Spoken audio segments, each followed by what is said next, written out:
മൂകാംബിയിലെത്തുന്നതോടുകൂടിയിട്ട് നമ്മളെല്ലാം മറക്കുക.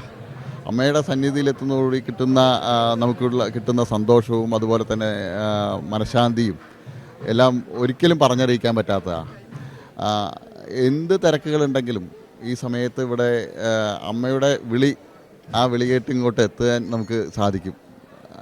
എല്ലാ തിരക്കുകളും മാറ്റിവെക്കാൻ നമുക്ക് ആ സമയത്ത് സാധിക്കും എന്നുള്ളതാണ് ഏറ്റവും വലിയ പ്രത്യേകത.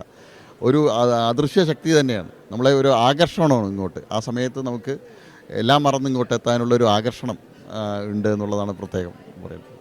ഒരുപാട് വട്ടം ഇവിടേക്ക് എത്തിയിട്ടുണ്ട്, അതുകൊണ്ട് ഒരുപാട് ഓർമ്മകളും ഉണ്ടായിരിക്കും. അതിൽ ഏറ്റവും പ്രിയപ്പെട്ട ഒരു ഓർമ്മയുണ്ടോ? കോളേജ് വിദ്യാഭ്യാസ കാലം തൊട്ട് മൂകാംബിയിലെത്തുന്നതാണ്.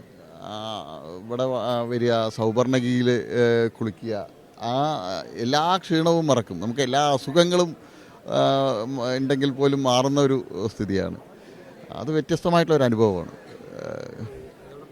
നാളത്തെ ഒരു പ്രധാനപ്പെട്ട ഒരു ചടങ്ങ് എന്നത് ഈ പുഷ്പ രഥോത്സവമാണ്. 2 രഥോത്സവങ്ങളാണ് നടക്കുന്നത്. എന്തായാലും അമ്മ കനിഞ്ഞ് അനുഗ്രഹിച്ച് നിൽക്കുന്ന ആ നാണയം കയ്യിലേക്ക് കിട്ടുക എന്നത് ഒരു ഭക്തനെ സംബന്ധിച്ചുള്ള ഒരു മഹാഭാഗ്യമല്ല. മലയാളികളടക്കമുള്ള ഭക്തർ ആ ഒരു ചടങ്ങിന് കൂടിയല്ലേ ഇവിടേക്ക് എത്തുന്നത്.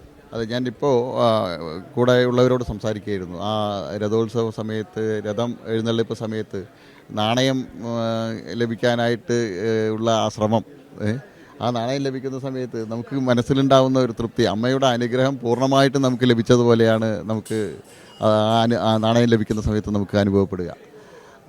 അത് വ്യത്യസ്തമായിട്ടുള്ള ഒരു അനുഭവമാണ്. കാരണം ഒരുപാട് ആളുകൾ, ഇപ്പോൾ ഞാൻ സ്ഥിരമായിട്ട് വരുന്ന ആളുകളെ കാണുന്ന സമയത്ത് എല്ലാവരും ആ നിമിഷത്തിനായിട്ട് കാത്തിരിക്കുന്നത് പോലെയാണ് പറയുന്നത്.